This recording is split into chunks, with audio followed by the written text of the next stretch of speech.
Why is it so easy for us to feel pain? Why is it so easy for someone to betray our trust? These aren't easy questions to answer, but let me ask you another question.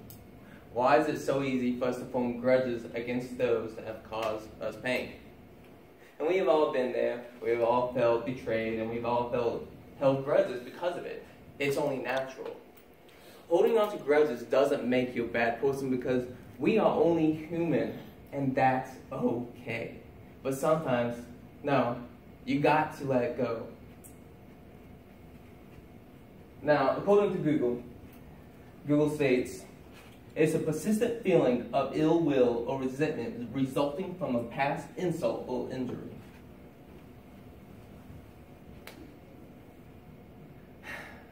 Now, in this speech, I'm hoping to tell you where grudges come from, how they affect us, and why it's best to let them go. And hopefully, at the end, you'll learn and prosper because of it. So let's begin. Human interaction is a difficult thing for some of us. For me especially, I find it hard to talk to people and trust people. But when we do finally meet someone that we enjoy spending our time with, that we open up, that we just let loose, that's when we become vulnerable. That's when betrayal hits us the most.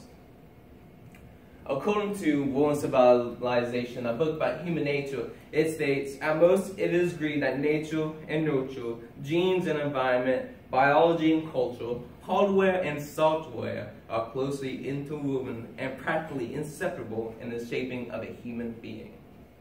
This means that despite the way we are raised, we can't help but feel our raw emotions, our basic human emotions. So obviously, when we feel pain, when we feel sad, we're going to put up a barrier, a shield, protect us from the things that have hurt us.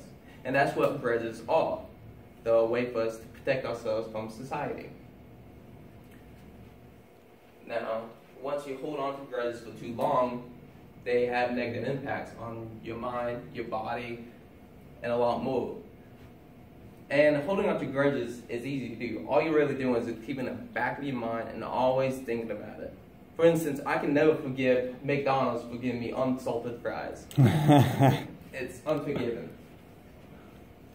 But according to Mayo Clinic staff, they wrote an article in 2017, November 4th, and they said, being hurt by someone, particularly someone you love and trust, can cause anger, sadness, and confusion.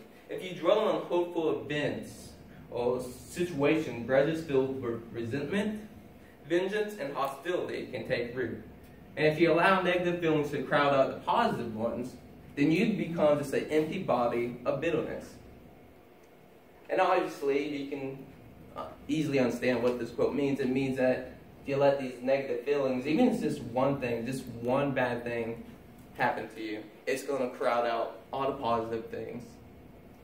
And that's not good. You're not really fully living your life because you are too focused and too beat up by these small things where you can easily move on.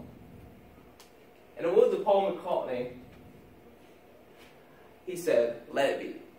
Now when Paul McCartney, a famous member of the Beatles, he wrote the song Let It Be, and when he wrote the song, he had a vision of his mother coming to him, and he said, son, let it go.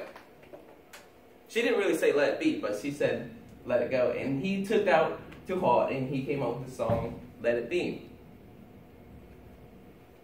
And so, according to an academic article about the brief history of letting go, it states, although not explicitly stated, letting go is not a disengagement from our responsibilities or passive acceptance. This means that we don't have to forget about what someone has done wrong to us.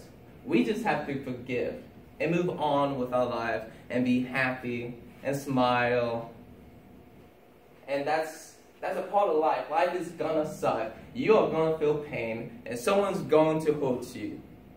But you're the one that's gotta get back up. So let me restate what I've been teaching you in this speech. I taught you where grudges come from, how they affect us, and why it's best to let them go. And in the end, you might disagree with me. You might think that I'm totally wrong. That's your own opinion. But at the end of the day, you're the one that got hooked, and you're the one that feels the pain, and you're the one that's got to heal. And that's the end of my speech. Thank you.